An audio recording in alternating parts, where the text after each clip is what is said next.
Yo, what's up mga ka-idol? Nagbabalik si Banatidoy mga ka-idol, no? At ito mga ka-idol, no? Nagsalita si Digong Demonyo, no? At tuwang-tuwa naman po ang mga didilis sa sinasabi ni Digong mga ka-idol. Grabe talaga. Yung mga didilis mga ka-idol, no? Sumasabay po sa mga kademonyuhan ni Digong Duterte mga ka-idol. Ito mga didilis ganito ba yung magandang sampul sa mga kabataan, lalong-lalo na sa mga anak nyo na marinig ang sinasabi ni Digong Duterte mga kaidol? Ha?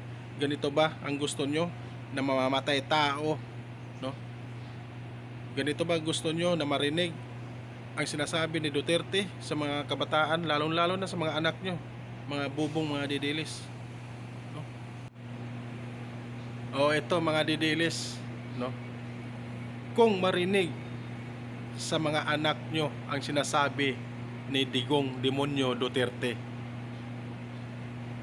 pumapayag ba kayo mga didilis na gagayahin po sa mga anak nyo ang sinasabi niya ni Digong Demonyo Duterte mga kaidol? Mga didilis, gumising po kayo. Gumising na po kayo. Huwag po kayo magpauto sa mga Duterte, no? At alam nyo kung gaano sila kademonyo at mamamatay tao, no? Gumising na po kayo. Ito mga ka-idol pakinggan nyo po ang sinasabi ni Digong Duterte Demonyo, kung anong sinasabi niya.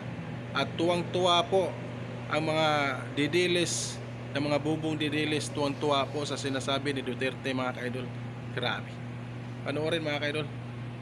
Ngayon, marami kasi sila, ano dapat ang gawin natin?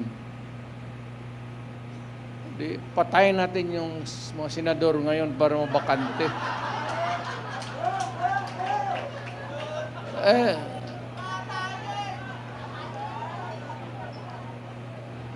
Kung makapatay tayo ng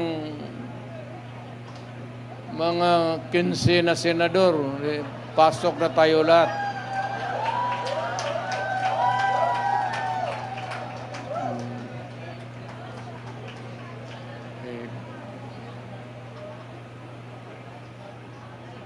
Pero kawawa naman.